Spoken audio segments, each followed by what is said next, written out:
दोस्तों नमस्कार, जय हिंद, आदाब, जय जवान जय किसान। साथियों, आज हम सब एक समय के एक ऐसे व्यक्तित्व के पास पहुँचे हैं जो भारत देश की समस्या रही है, जो किसानों की समस्या रही है, उसको लेकर के किसान उपवास पर पिछले 24 जून 2021 को बैठे हुए हैं। जो अगर राजनीति की बात करें तो कांग्रेस पार्टी की राजनीति करते हैं, लेकिन ये भाई वास्तव में किसान नेता हैं, जन नेता हैं।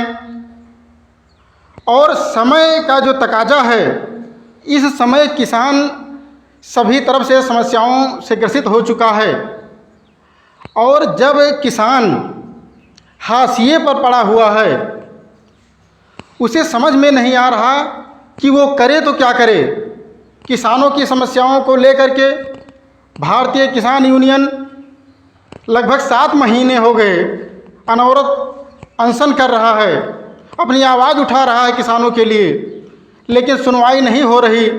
ऐसे में हमारे अपने जन नेता, हमारे अपने जन सेवक आदरणीय तरुण पटेल भैया किसानों की समस्याओं को लेकर के पूर्वांचल में अपने गृह जनपद से किसानों के हित में आवाज़ बुलंद किए हैं।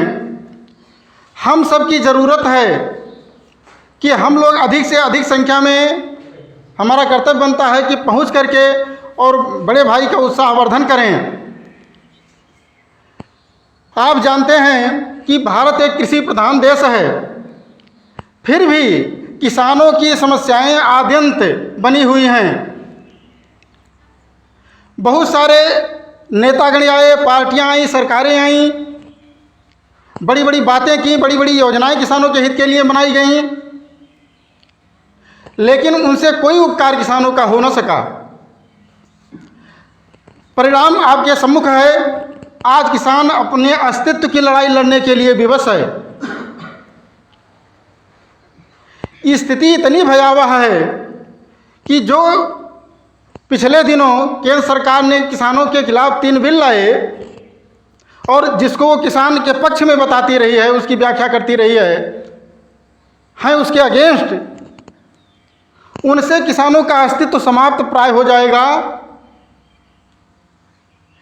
तो हमको जगने की ज़रूरत है। हम किसान भाइयों को इस मुहिम के साथ जुड़ने की ज़रूरत है, जिस मुहिम को आरंभ कर चुके हैं हमारे भाई साहब।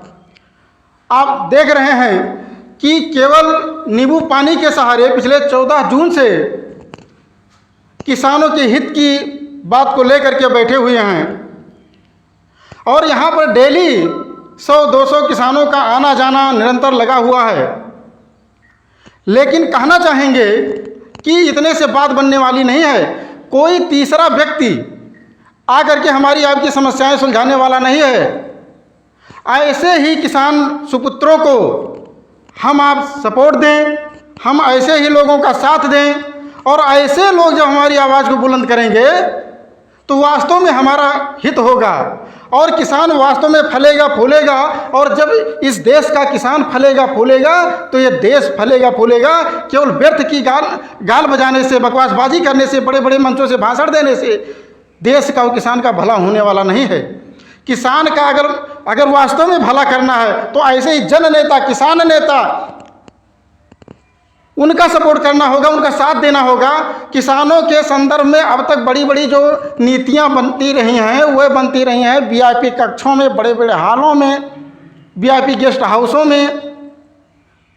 लेकिन कोई पहला ऐसा जन नेता, जन सेवक हुआ है, किसानों का मसीहा ऐसा हुआ है जो वास्तव में खेत में आकर के, मिट्टी पर, जमीन पर उतर करके किसान हित की बात कर रहा है, किसानों के लिए नीतियां बनाने की बात कर रहा है, किसानों के उन्नयन की बात कर रहा है।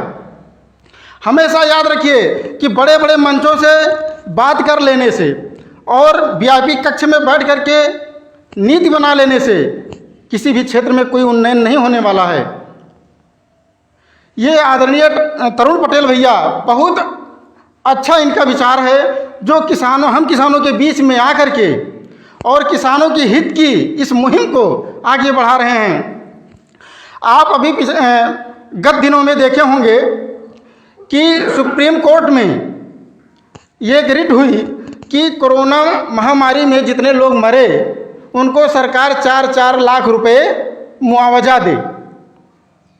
तो सरकार क्या कह रही है कोर्ट में जाकर के, नहीं नहीं हमारे पास पैसे नहीं, राजकोष खाली है। ये वो प्रधानमंत्री उसके सिपहसालार कह रहे हैं जो अपने लिए, अपनी सुख सुविधा के लिए 8800 करोड़ रुपए का हवाई जहाज उड़न खटोला मंगवाता है। किसान आंदोलन में दिल्ली गाजीपुर बॉर्डर पर बैठे हुए किसान भाइयों में लगभग 600 लोगों की मौत हो चुकी है। अगर उसके संदर्भ में सरकार से बात करी जाती है तो सरकार के लोग क्या कहते हैं कि कितने किसान मर गए, हमें कोई जानकारी नहीं है। कितने किसान मर गए कोई जानकारी नहीं है, लेकिन अगर किसी को हल्की सी सर्दी जुकाम बुखार हो गया तो कोरोना महामारी किसानों के बीच में फैल गई है, यह तुरंत खबर वहां पहुंच जाती है।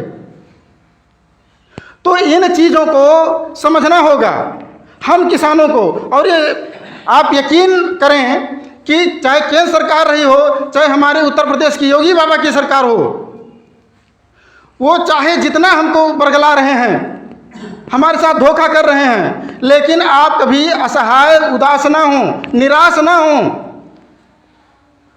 क्योंकि आपने उन्हें वहां पहुंचाया है।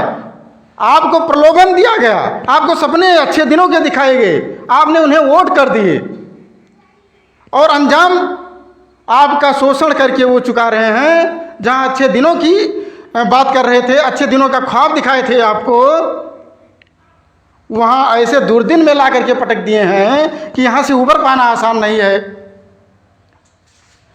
तो हम कह रहे हैं कि आप प्रदेश स्तरीय लीडर हैं, आपको यहाँ ज़मीन में उतरने की ज़रूरत नहीं थी। आप भी चाहते तो हवाई यात्रा करते रहते, ऊपर से सर्वेक्षण हो जाया करता, लेकिन आपको एहसास हुआ कि नहीं, वास्तव में हमारा किसान जो है वो तब तक आगे नहीं बढ़ पाएगा जब तक उनके बीच में जा कर के उनको सही रास्ता नहीं दिखाया जाएगा और उनके साथ क्या धोखा हो रहा है, उनके साथ सरकारें क्या कर रही हैं, इनको जब तक बताया नहीं जाएगा। और वही सब करने के लिए आपने ये जो भागीरथ प्रयास आरंभ किया है, हम लोग यकीन करते हैं और आपको भी विश्वास दिलाते हैं, हम लोगों का सहयोग समर्थन हर स्तर से आपको मिल रहा है, मिलेगा, और आपकी यह मुहिम निश्चित रूप से सफल होगी। लेकिन मैं अपने किसान भाइयों को इस छोटे से मंच के माध्यम से, सोशल मीडिया के माध्यम से उनका आह्वान करना चाहता हूं कि यही वो दौर है, समय का तकाजा है, इसको समझिए और अविलंब इस छोटे से उपवास कार्यक्रम को ऐसे बड़े जन आंदोलन में बदल दीजिए कि प्रदेश की सरकार नहीं, दिल्ली में बैठी केंद्र की सरकार हिल जाए और वह किसानों के लिए, किसानों के हित में उनकी चाहे उपज हो, चाहे उनका स्वाभिमान सम्मान हो, वो देने के लिए बाध्य हो जाए। अभी पिछले दिनों हम लोग यहीं आए हुए थे, यहीं आपके क्षेत्रीय विधायक हैं, नाम नहीं लेंगे, क्षेत्रीय विधायक हैं, उनके बगल का जो तौल केंद्र है आपका, वहाँ पर इस तरह से किसान बेचारे टोकन ले ले करके सड़क पर लगे हुए हैं, पानी बरस रहा है, अनाज भीगा जा रहा है, लेकिन दलालों के अनाज तौले जा रहे 500-500 कुंटल और किसान बेचारे असहाय पड़े हुए।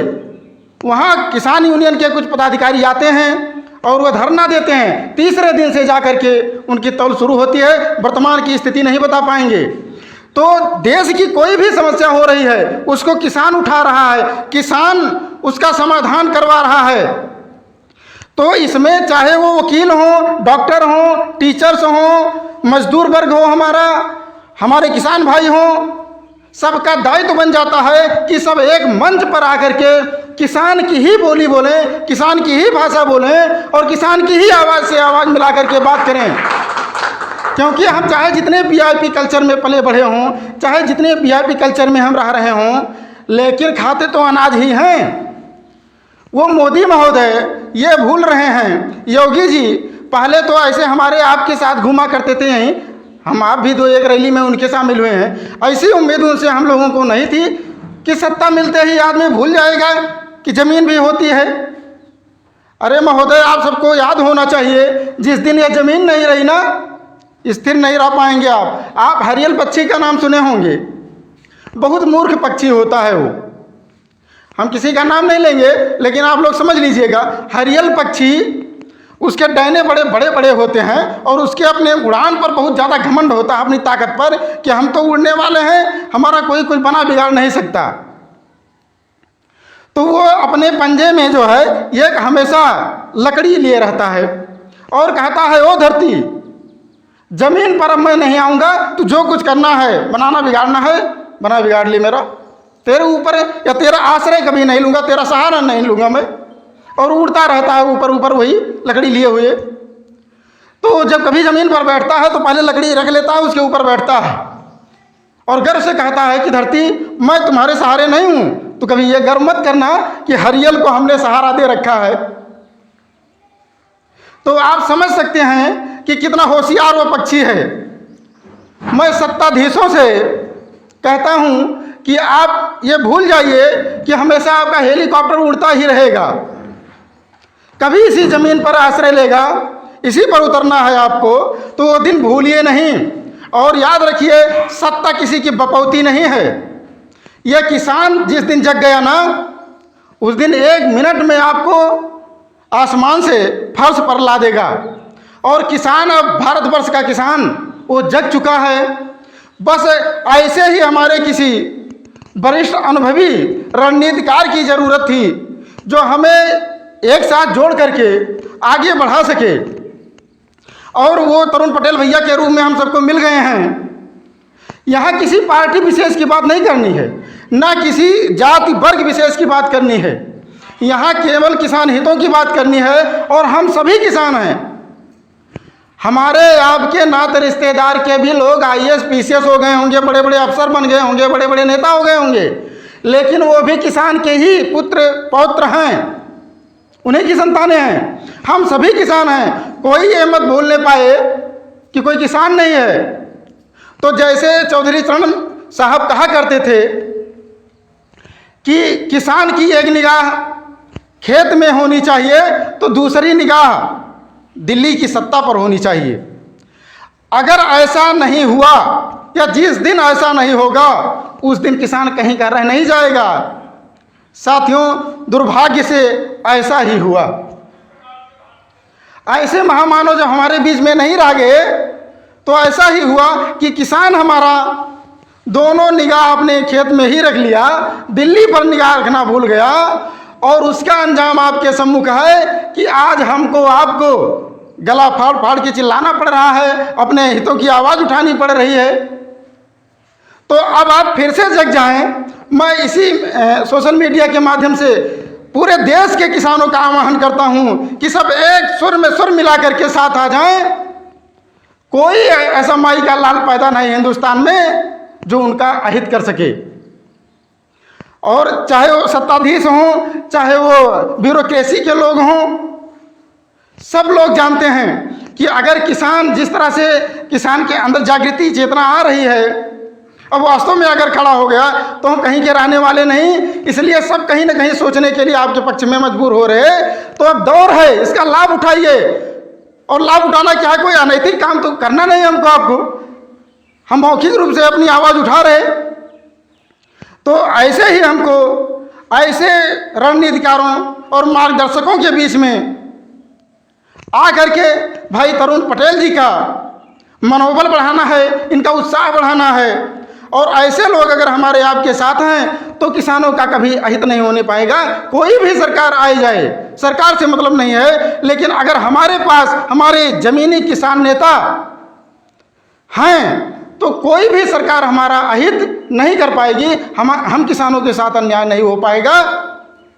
तो हम बार बार यह आश्वासन अपनी तरफ से देते हैं, अपने तमाम सामने बैठे हुए किसान भाइयों की तरफ से हम आप सबको आश्वस्त करते हैं कि आप अपनी इस मुहिम को यथावत जारी रखें तब तक जब तक किसानों का संपूर्ण हित करने के लिए, संपूर्ण हित में नीतियां बनाने के लिए सरकारें मजबूर ना हो जाएं, और जब तक उनकी नीतियां ज़मीन पर ना आ जाएं, हम लोग यहाँ से लखनऊ दिल्ली तक हर कदम पर आप लोगों के साथ हैं। कहीं भी आप सबको पीछे हटने की ज़रूरत नहीं है। अन्याय कितना ही बढ़ जाए लेकिन उसका शमन हुआ है, उसका दमन किया गया है, और इतिहास भी गवाह है, समय भी गवाह है पिछला। तो हमें बस ऐसे ही मनोबल बढ़ा करके, यूनाइट होकर के, लेकिन किसान हितों को उठाते हुए बिना जाति, धर्म, वर्ग, संप्रदाय आदि का और पार्टी का बगैर ध्यान किए जो हमारे बीच में हमारे किसान हितों की बात करने आए, उसके साथ हम जुड़ें और अपनी मुहिम को आगे बढ़ाएं। किसान इस देश का कर्णधार रहा है, किसान आज भी कर्णधार है और आगे भी रहेगा। तमाम सारे तानाशाह आए गए दुनिया में, लेकिन किसानी आज भी हो रही है और फल फूल रहे हैं लोग। तो हम लोग भी, हमें हैरान परेशान होने की ज़रूरत नहीं है। नैराश्यपूर्ण स्थिति थी, वो बादल अब छटने शुरू हो गए हैं ऐसे भाइयों के आगे आने से। तो मैं बार बार आग्रह और निवेदन करता हूं आप सभी से कि आप सभी ऐसे किसान पुत्रों जो कि किसानों के लिए मसीहा के रूप में एक प्रदेश की गद्दी तक पहुंचाएं, ये हम सबको शपथ लेनी होगी और हम सबको इसके लिए लगकर काम करना होगा। आदरणीय तरुण भाई से हम अब समय को देखते हुए अनुमति चाहेंगे और जितना भी हो सकेगा हम लोग आपके लिए लगे हुए हैं, लगे रहेंगे। जय जवान, जय किसान, जय हिंद।